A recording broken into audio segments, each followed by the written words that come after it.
really good intro. No, that was not. That's how we're redoing it right now. We're totally doing this. What's up, guys? NoDream Jail here. What? This is supposed to be my episode, okay? I was just doing my vocal warm-ups. I know. Guys, NoDream Jail here. We made it to 3 podcasts. So wherever you are, I want you to stand up and give yourselves a round of applause. Is that what it's called? Anyway, 1, 2, 3. We did it. James? Yeah. What if they can't stand up? Then use feet. But See? It's easy. if they can't stand up, then I don't know. Clap with whatever you got. No. no. No, don't clap whatever you got. Clap for Jesus. Clap for Jesus. Yeah. So we're back, right? This week has been super hard on all of us. You know, everybody in our town pretty much has been sick. It's crazy, bro. And in NoDream, out of the 6 of us, 4 of us have been. I don't know if Jonathan got sick with anything. We don't know. But So Kobe Steven? didn't get sick. Steven was sick? I don't know if Steven was sick. Actually, I think it was just me and you. That's me and you. I guess it was just me and you. But Kyle came down with some mystery disease. I don't even know what that was. But I had a sinus infection and it affected my voice. And I'm still not back at 100%. Still not back at 100% yet. And I don't know about Kyle. I don't know if he's good yet. I'm not 100%, but I'm getting close. I'm probably about 80%. 80%. But, you know, I think today is going to be a pretty... Stop coughing all over my mic. Guys, today's going to be... I guess in my elbow. Today is going to be a pretty chill podcast. I don't know how true that's going to be. But, this is our 3rd podcast, and you guys don't even know who we are. Oh my gosh. This is why you pay attention before you knock things off the table. Might be. Alright. This is our 3rd podcast, and you guys don't know who I am yet. So... They do know who you are. They don't know your You know background. me, but you don't know me. You know? And I want you guys to find out a little bit more about me. So, this is my origin story.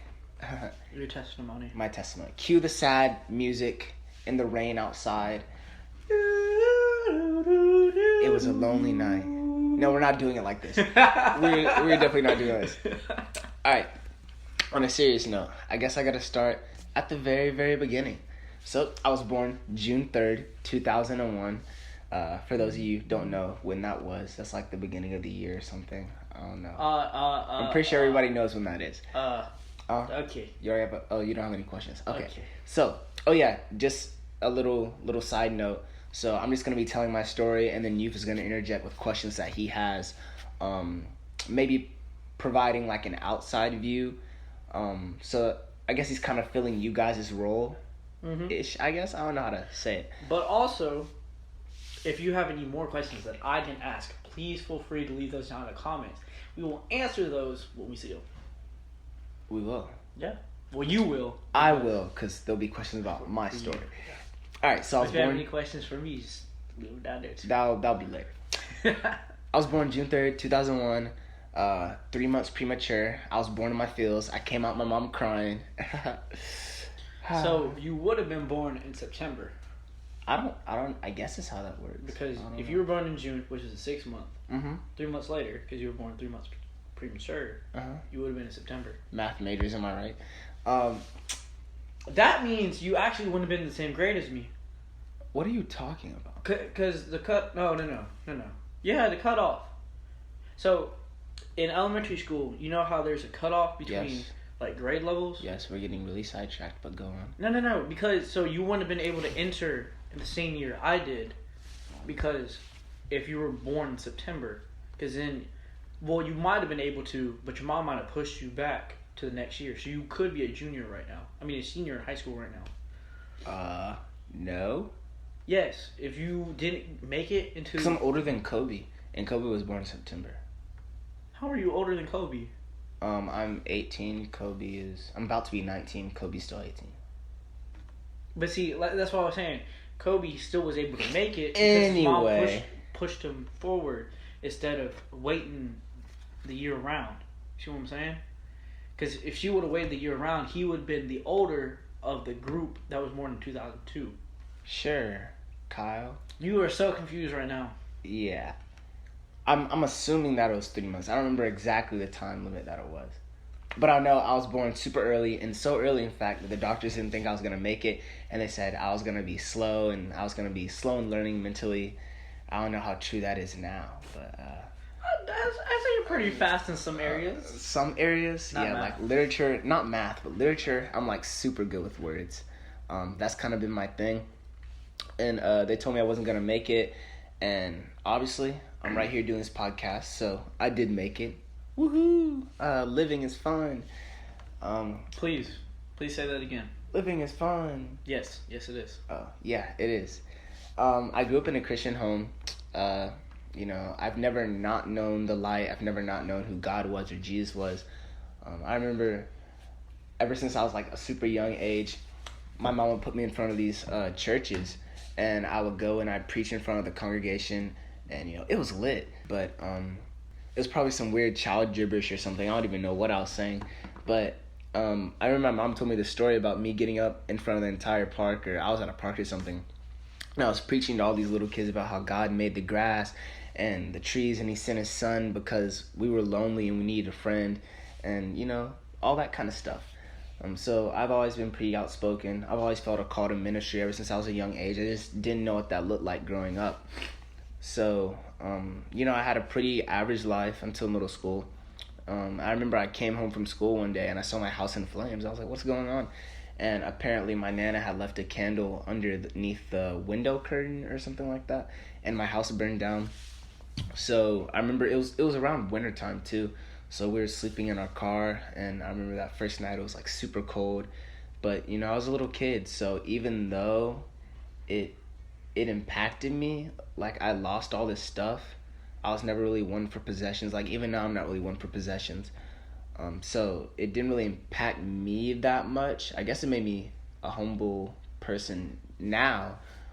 It impacted my attitude that I have about things now, but back then, you know, it didn't seem that big of a deal to me that I lost all these things. So, I have a question. What was your mindset after you had to live in your car? What would you say your mindset was? Like, once again, I didn't really think too much of it because I was pretty young. But I guess it kind of set me up for my mentality in, like, high school, in middle school. Because this was, like, late elementary school going into middle school when all this happened. But, you know, it kind of set me up for this. Why does everybody else get all these things and I'm stuck with? Yeah. Exactly. And, like, even from such a young age, I always was questioning, you know. You know how you have Lego figurines? I felt like when God made people, like, he gave everybody else, like, the golden limited edition Darth Vader helmet with the Superman shirt, and they got all the matching pieces. And then there's me. He just took, like, all the other pieces and, like, put them together and called it James or something. You know, I'm in the same boat you are, fam. No. God I felt like he mixed up my pieces, you know. Like, the pieces weren't. But, you know what? Later on, you know why? I came to terms with it. You want to know why? Why? Because God made you in his image. That's what VeggieTales told me. Yeah, story about that real quick. Larry Boy, he's like one of my top heroes or whatever. But he was like this cucumber or something from VeggieTales. I remember my mom was eating this cucumber. He is a cucumber. He is a cucumber. But I remember my mom was eating this cucumber. I was like, oh no, Mom, you're eating Larry Boy. And I don't even know I just told you guys that. But weird childhood jail story. Filed away to embarrass me later. Where was I? Oh yes. So homelessness. I mean, I grew up in a homeless shelter for a little bit. Sucking your teeth. Can't help it, bro. I grew up in a homeless shelter, and like I said, it wasn't too bad. I mean, God really blessed my mom. He helped her work her way to the top of the place where we were at. So she started out staying there, but she ended up running the place. So not only did God bless us with lodging, but he also blessed my mom with a job and a source of income, which is really great. And after that, we were blessed to move into a house, and it was lit. It was a really nice house. There's a lot of kids in the neighborhood, but I didn't really get to go outside that much, or I still did things, but I have a sister, and she requires a lot of attention and care. And I'm not saying my mom didn't spend any time with me, because she did an amazing job with both of us. And I don't see how she spread herself that thin and still gave that much of herself to each of us. But my sister required a lot of attention, so I was always alone, and my mom needed to know where I was, so I stayed inside the house. And I remember I stayed inside my room all the time. And I guess my escape from my room was these worlds that I would build for myself, with work, writing and literature. And all I had was books. I had a TV, but I never really turned it on. I usually read books stories of these heroes and Greek mythology.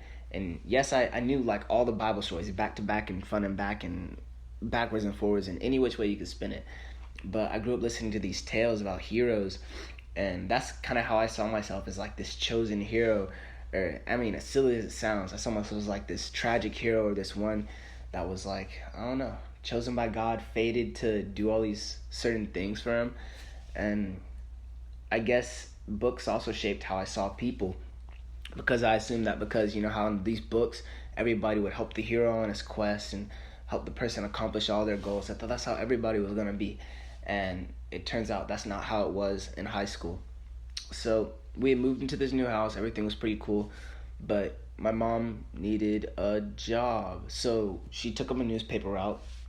And if you don't know anything about newspaper routes, they usually run from 12 p.m. or 11 p.m. And they go from 11 p.m.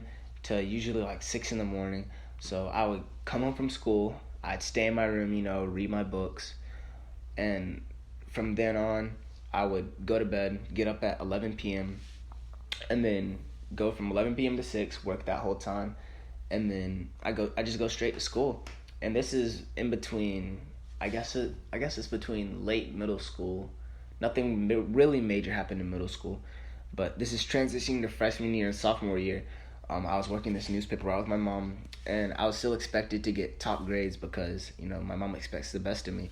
And I was super tired, and I was always falling asleep in class, so the kids would always pick on me about it, and they would pick on me about my looks and the clothes that I wore, because once again, I'd lost everything, so I didn't really have anything nice. So I was wearing hand-me-downs from Moses, from Abraham, from all the ancient peoples. What were the clothes like? I was wearing Adam's joggers, the first man. I wore his joggers. They're made of fig leaves or something. They were the first Adidas joggers, actually. I still got them in my closet. I'll show them to you later, youth. But they're limited edition too, so they're really nice. But I didn't really have any nice clothes, so I ended up getting picked on a lot. And I guess that kind of affected my mindset. Even from a young age, I always felt... Well, you know how in Psalms 23 it talks about the valley of the shadow of death, and how he talks about, yea, though I walk through the valley of the shadow of death, I will fear no evil, for you with me.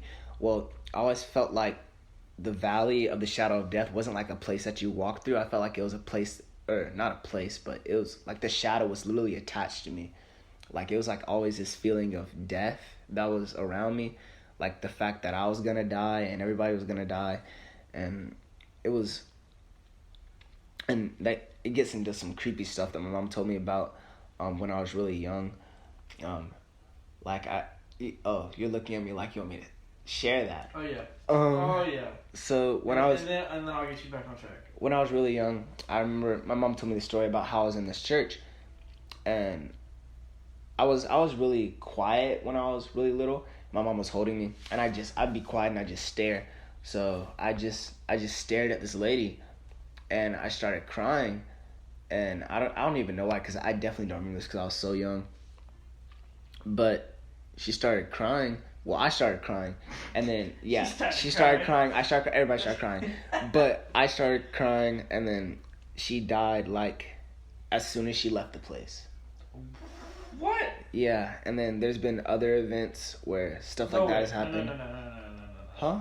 No, guys, don't get scared. If I look at you, you're not about to die or something. I don't have death eyes. If you cry at me. If I cry at you, is it working? You're not crying. Oh, you're still alive. Wow. Sorry, guys, I still got this cough. But and there's been, even to this day, I still have dreams where I'll like see things that'll happen in the future, and some of it still happens. Like what? Examples? I don't know. Sometimes it'll be unimportant things, or sometimes What do you mean unimportant things? it'll be unimportant things, like small things, like people walking past me, or certain things that people are gonna say. And my mom told me one time it was like Hurricane Katrina or something. I dreamed about that, and I told her about it coming, and that happened. So who knows? But now I'm really off track right now. Yeah. Okay. Time to get you back on track. What was that? High school. Yes. High school. High school was hard. Always felt like the shadow of death was like following me around and all that. So, but I was super determined going in. I have a question. Oh yes, Kyle. So, with you making your own fantasy in your head with your books, yes, and everything, right? And you talked about how that changed your perception of what it was supposed to be. Yes. What was like one of the main shock factors that brought you out of that created reality? Out of that illusion, if you will? Yeah. Yeah, I mean, you kind of described it better than I did. I used it as like a sort of armor. And I guess that's what I do with my music and my lyrics right now, too. I kind of use that as like a shield to kind of... And like the difference between now and then is now I know that I'm doing it.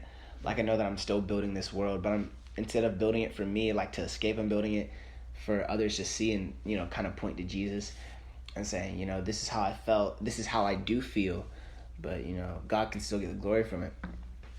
But, you know, going into freshman year, sophomore year of high school, I was determined to make as many friends as possible. Like, I was just going to go out and everybody was going to be nice to me, and high school was going to be lit, and it turned out it wasn't that way. High school was lit, school was lit. Just not in the beginning. Not in the beginning. Towards the end, it was so fun. But, you know, in the beginning, it was not fun at all. And the newspaper route thing added to the fact that I had, like, all these feelings and stuff building up inside of me.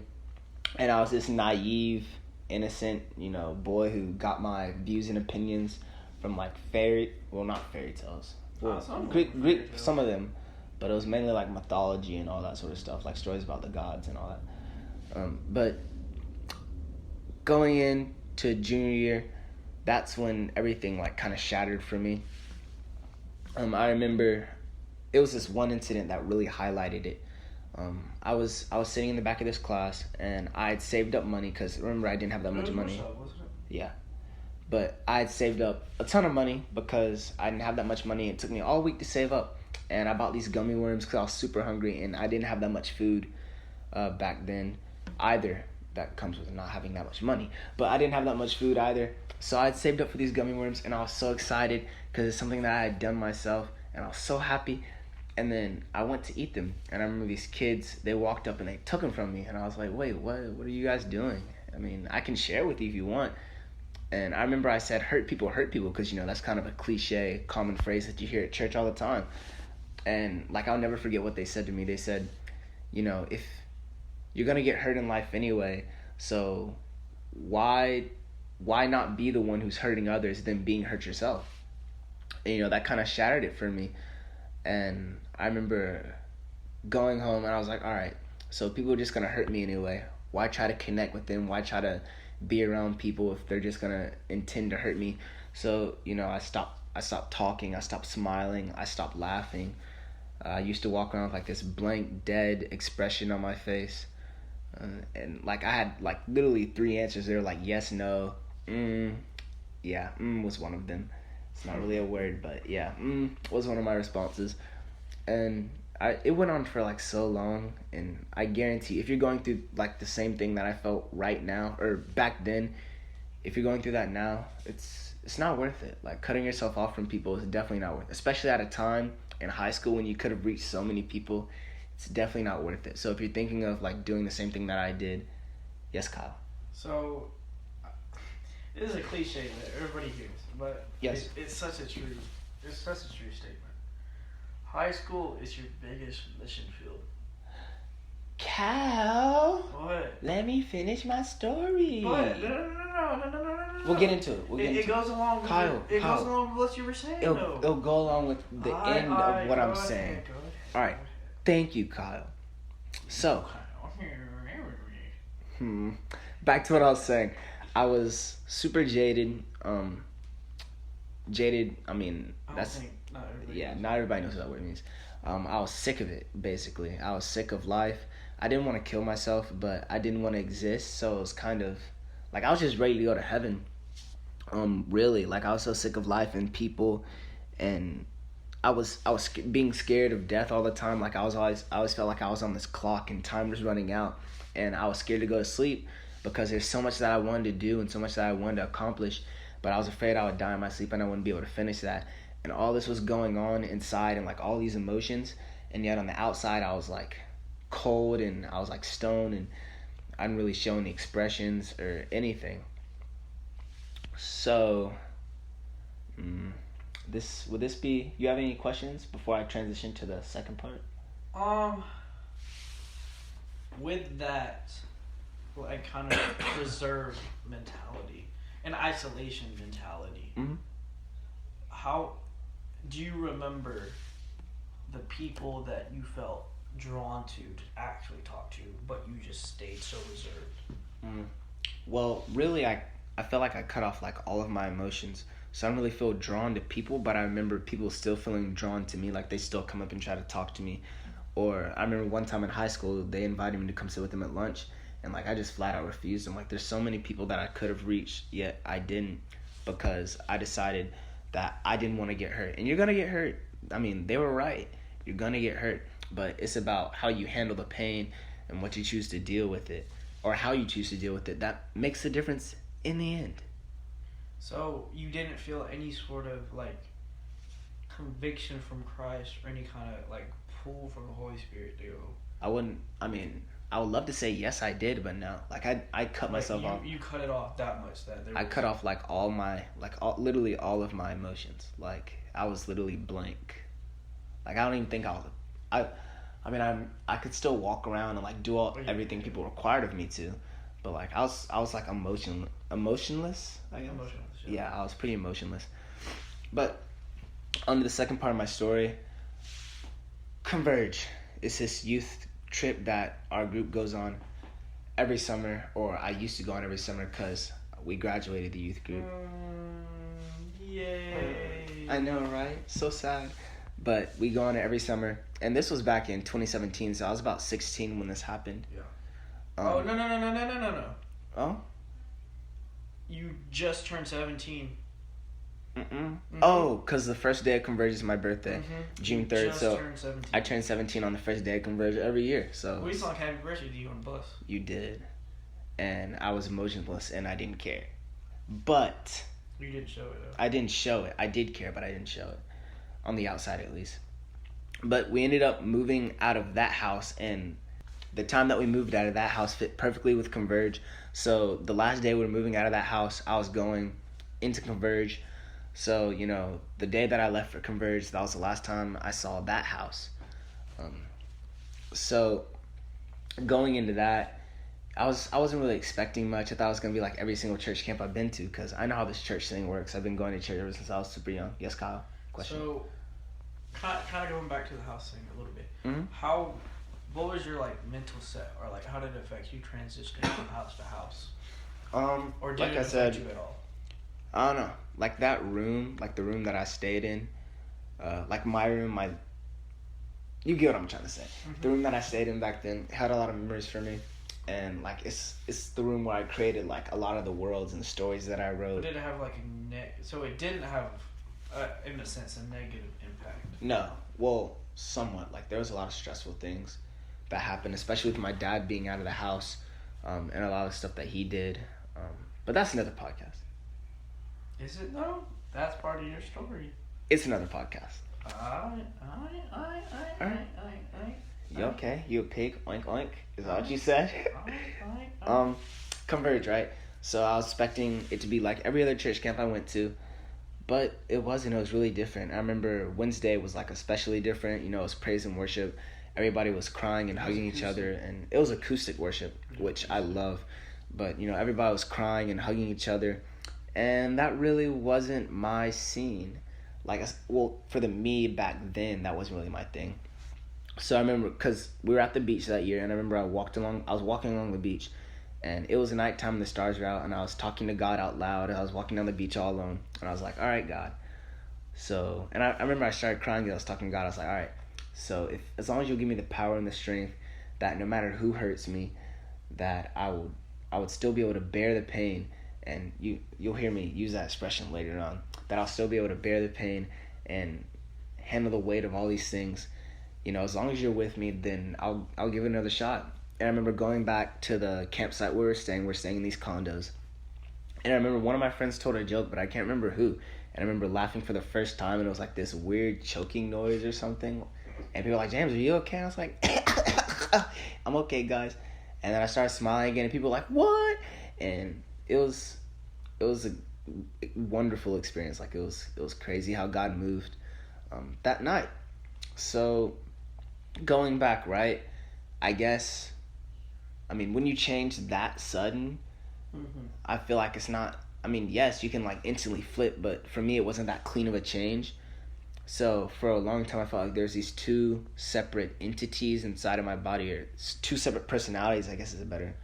There was like the one that was quiet and reserved and held back and didn't want to connect with people and would rather wait. And it was like that the cold intelligence kind that would rather just stay back and calculate and watch and then act. And then there was this new side of me that was filled with joy, and like the shadow of death was gone, and I just wanted to talk to people without I was willing to take like any risk to reach anybody. And it felt like these two identities were like warring on inside of me, and I didn't know which one to choose.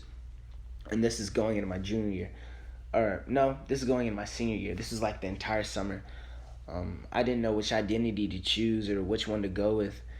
And I guess it was kind of like a Jonah situation, where he was trying to decide whether to go to Nineveh or not. There are these two personalities warring inside of me, and I really didn't know what to choose. And in the end, I guess I kind of chose both. And I chose like I can be passive and calculating sometimes, but I can also be that guy that goes after what God has for him, and super high energy. I can also be that person too. It's like a happy balance, and there'll be more on that later. But around that time, I came back from that camp. That summer we lived in a hotel, and it wasn't the worst because I had this new attitude, this new appreciation for everything that I had. So we moved from there, and like the story of how we found our house is like incredible. So I'm gonna kind of hit on that, but I'm not gonna tell you guys my address or anything because I don't want you guys knocking on my window at 2:00 in the morning. Yeah. So we were driving by, we were looking for a house, and we saw the sign on the ground, and we flipped it up, and it was like hidden behind a bush, so nobody could have found it. But my mom saw it by chance, not by chance, by God. My mom found it. So we called the number, and it was cheaper than the other house that we lived in, but it was more spacious, it had more room, and that house was straight up lit. So we lived there for a little while, and how I told you guys about how I was pretty lonely back then.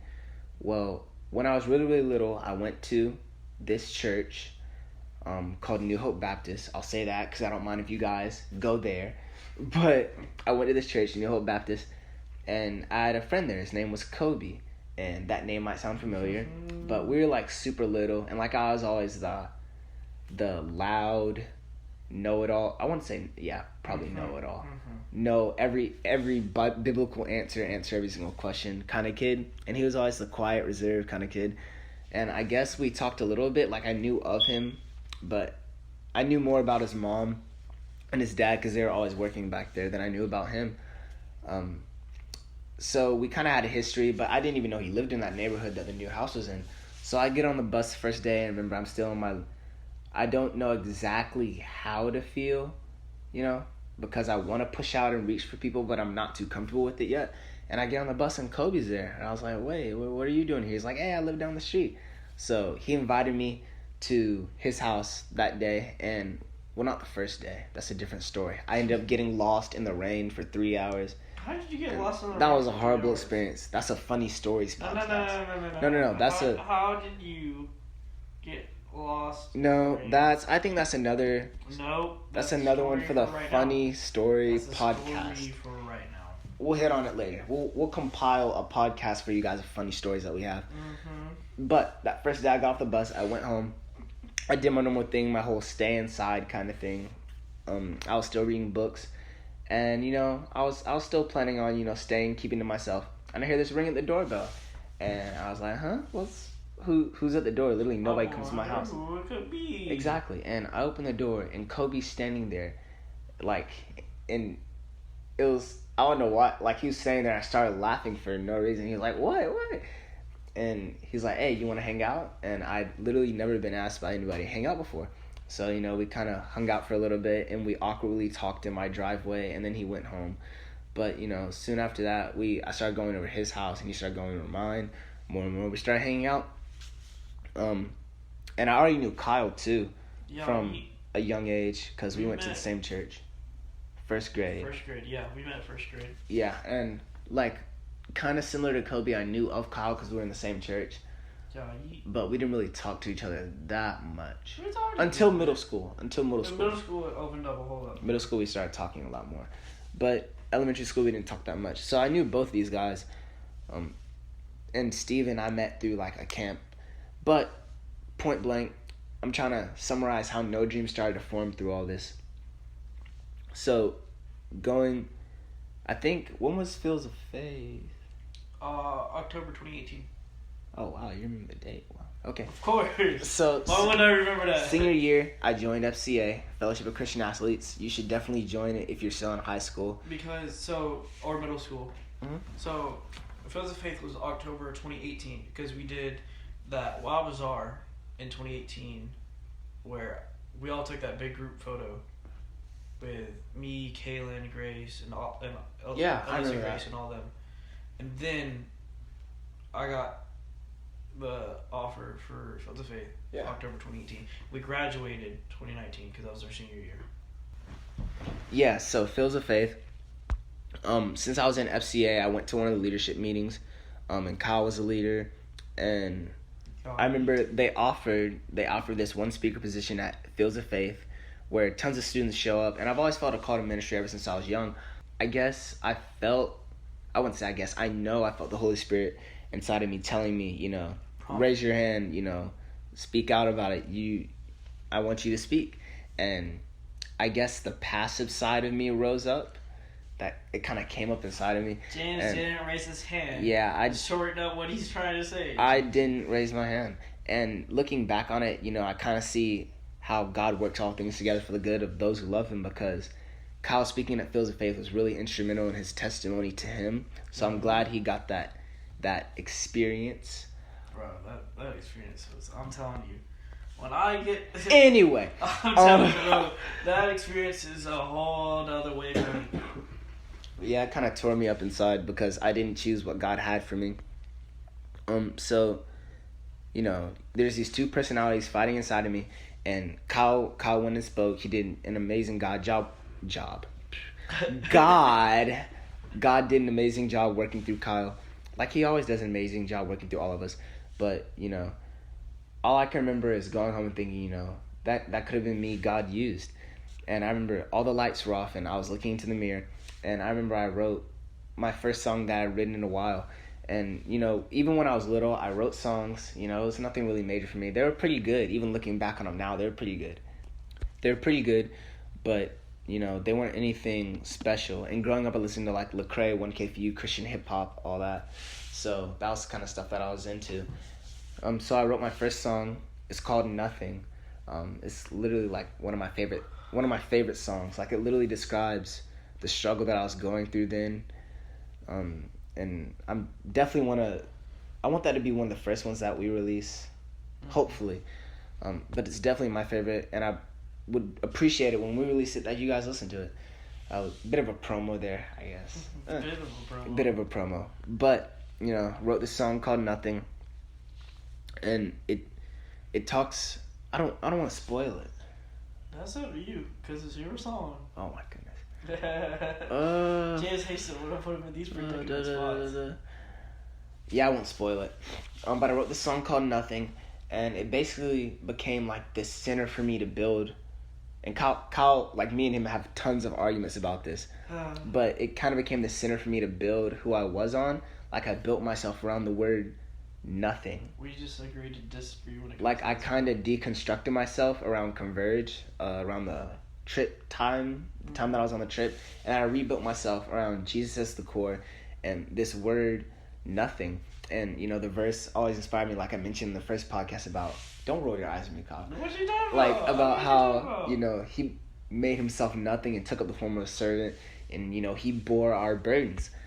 So I kind of wrapped myself around this idea that, you know, I guess it was kind of like this model of the tragic hero, kind of. You know, we're all chosen by God, right? We're all heroes.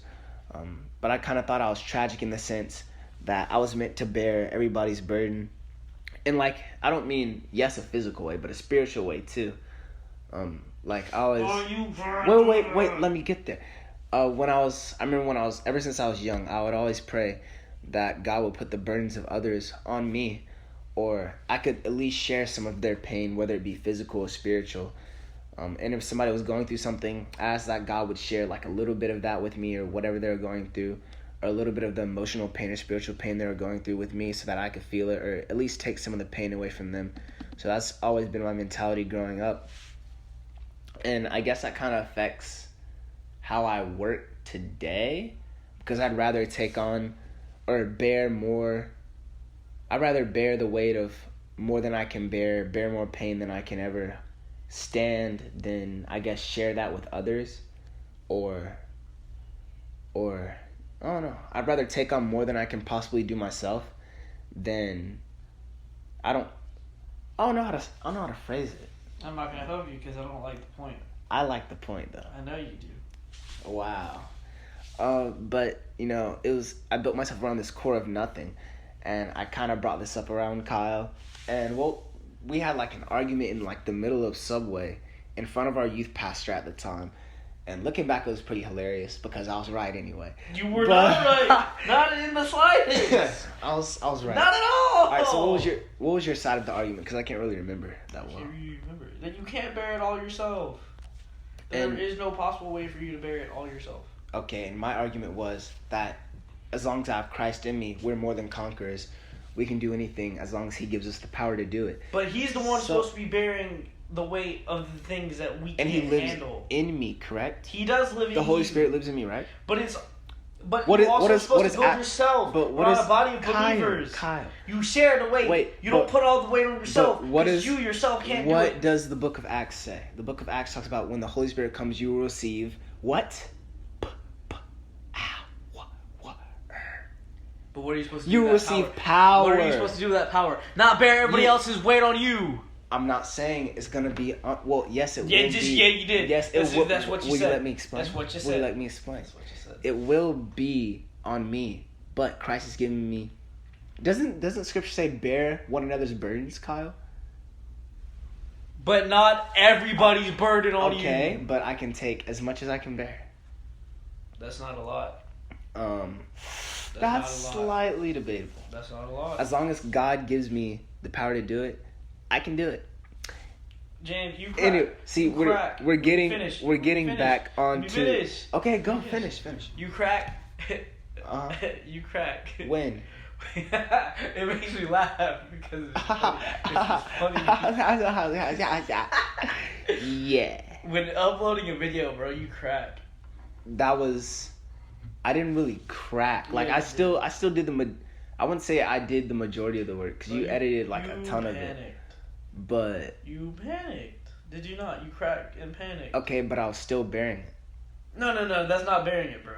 Okay, not in that sense. That's not bearing. Like, I'm talking about bearing others' pain in a different sense. Like, if they're going through something, I pray for them, or I'm that's there different for them. than bearing their pain. No, it's not. For so them. What do you expect? What would you expect? When you say bearing somebody's pain, yes, that means you empathetically and sympathetically put that into your own mindset. Yes. Praying for it is completely different. No, it's not. Yes, it is. No, it's not. Yes, it is. No, because when I pray for something, I'm empathizing with them. I'm feeling their pain. I'm seeing what they're going through, and I'm saying I'm going on behalf of them to God, partitioning. Had to bust out the big words, lyrical uppercuts, like I said, partitioning to Him. That some of that be passed on to me. And I'm not saying I can take on all of that, but I can take on what I can, and I'm willing to take on as much as I can. Anyway, you've got me so off track, Kyle. Oh my goodness. You get me so off. So this leads us to this leads me, all of us actually, to the formation of NoDream. So, all the pieces are in place. I already know Kyle, Kobe, Steven, all them. And, after I wrote this song, Nothing, I started writing more and more and more and more and more. And it kind of built it up. And I remember Kyle mentioning he wrote poetry. And I know Kobe's talented in a lot of areas. So I remember approaching Kyle and Kobe on a Wednesday night. And I was like, hey, guys, we should totally start a group. And Kyle was immediately down for it. And Kobe was immediately down for it. But we didn't know what to call it. And we came with, I don't even know how we settled on it. But the name NoDream just popped up. And if you guys don't know, we're still working on it. But our logo is the moon. And a really interesting thing with that is, some people, if you look at the sun, right, you can't look too long because it's too bright, it's too harsh. That's why people can't only glance at it, right, because it's too bright. And it'll hurt your eyes if you look at it for too long. But the moon, people look at it all the time and talk about how beautiful it is and, how amazing it is, even though it's nothing more than a rock reflecting the light of the sun. And I kind of relate that to my Christian walk. That's not all the moon does. Well, yeah, it holds gravitational orbit, the tides, all that sciencey stuff. It does more than what it appears to do. Yes. Now let me get to my I'm big trying to point. make our name sound better than just a It rock. sounds so. Okay. But it's nothing. A rock is nothing, Kyle. No, it's not. Yes, it is. That rock does a whole lot more because that light is Christ that shines through us. That light. So bang. You just said my entire point that I've just been saying. No, Kyle, you literally just said my argument for me. I know I did. I did it on purpose. Exactly. You just said my argument for me. Did it on purpose. You act like I don't know you. I act like I'm nothing, but through Christ's power reflecting off of me, I can bear so much more. That's literally what you just said. Anyway, that's literally what you just said. That's not Guys, what I said. I'm right. That's Anyway, not what I. Okay. my big point about that was some people can't see into who God is because it's too hard for them to understand. Okay. So we reflect Christ through our actions. So in a simpler way, so that other people can see it. So that's kind of the idea we're going for with the logo. So that's the formation of NoDream. I guess that's kind of what it came to. So I guess we can start closing remarks. I've always seen myself as nothing, no matter what Kyle says. I've always seen myself as someone who's nothing. But you aren't nothing. You're valuable in the eyes of Christ. Yes, but I consider myself nothing. Why? Because everything. When God's told you different. I always say this. Everything that I have is blessings, and I don't mean nothing as in I'm looking down on myself. I mean, that voice crack. This is down on you. Hey, my voice is still recovering. Okay. So is mine. I'm not considering myself nothing. I'm looking down on myself, looking in the mirror, going, "Oh man, I'm nothing." As a matter of fact, I know I talked about this in the beginning, but I guess I kind of came to terms with, okay, I'm in this body. I guess I can worry about it. I can worry about my looks or anything like that. I can worry about that all day. And there's some small things that I can change, but minus plastic surgery, there's not too many things I can change. So I guess I'm just gonna have to stick with it and do the best with what I got. But I've never seen myself as nothing in a put down kind of way. I've seen myself as nothing as in putting others first kind of way, That doesn't make you nothing, it just makes you second. But I'm making myself I'm making my dreams, my goals. Wait. I'm making my dreams, my goals. Nothing I'd rather delay my dreams and goals, and put others in front of myself. That just makes you a people pleaser. Not necessarily. I'd rather serve others. You want to know how I know? Oh, so you're calling Christ a people pleaser? I'm not. Are you though? I know because he served others. He washed his disciples' feet. So are you calling Christ? You're implying your interpretation to what I'm saying. Yes. So that's why it doesn't work. Yes, I am. That's why it doesn't work. What doesn't work? What you're trying to reason with. Because what I'm saying is opposed to you, but you're applying it to the same concept. And so that's why that statement doesn't work. I have no clue what you're saying right now. Of course you don't. Guys, you don't know, it's 12:34 in the morning right now while we're recording this, so my brain is kind of fried.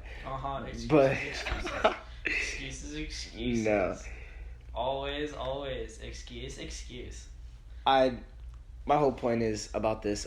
Everything that I have is a blessing. Like,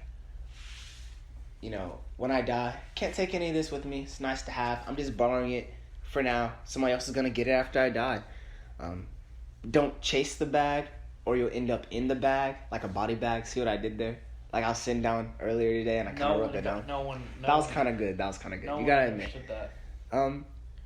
But yeah, I'm kind of at this point where we're just stepping out in faith and seeing what God can do with us. And that's my story. Okay, question. Yes. Oh yeah, it's J-O. Like J-O. Haha. That's how it's pronounced. Why? Why did you have to tell us that? What you mean you don't know? Anyway, guys. Whoa, question. We're putting this. Yes. Question. You have a question. I have multiple questions, thank you. Who is one of your most, influential people in your walk? Jesus. Besides Jesus. The Holy Spirit. God. That's still Jesus. Yeah, I'd have to say my mom. Why?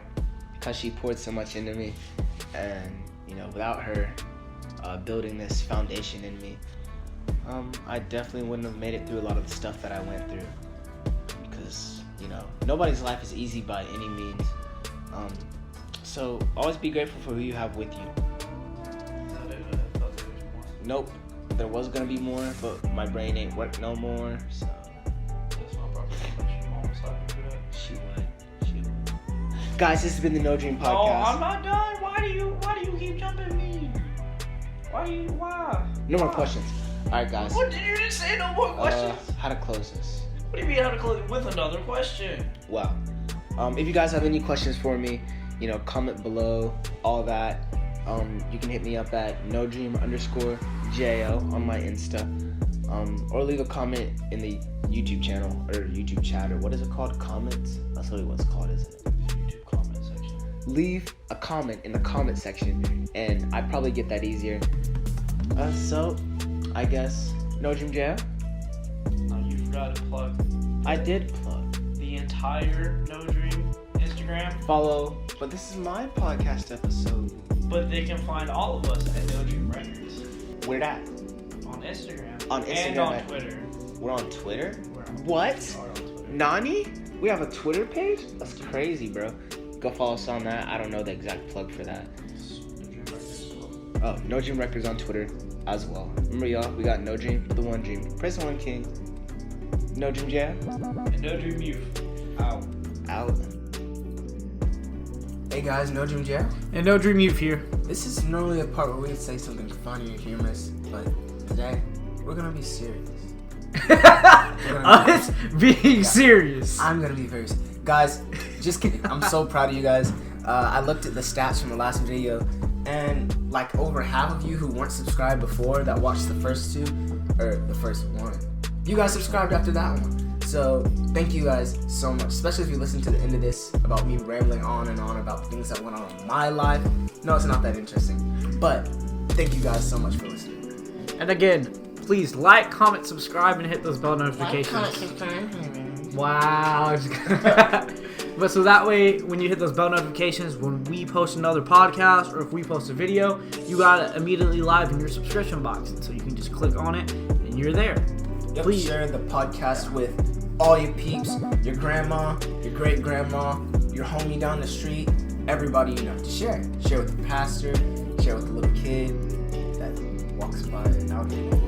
I don't know where you are. Just share it with people. Because remember, y'all, we got no dream but the one dream. Praise the one king. NoDream Jam. And NoDream Youth. Out. I said it first.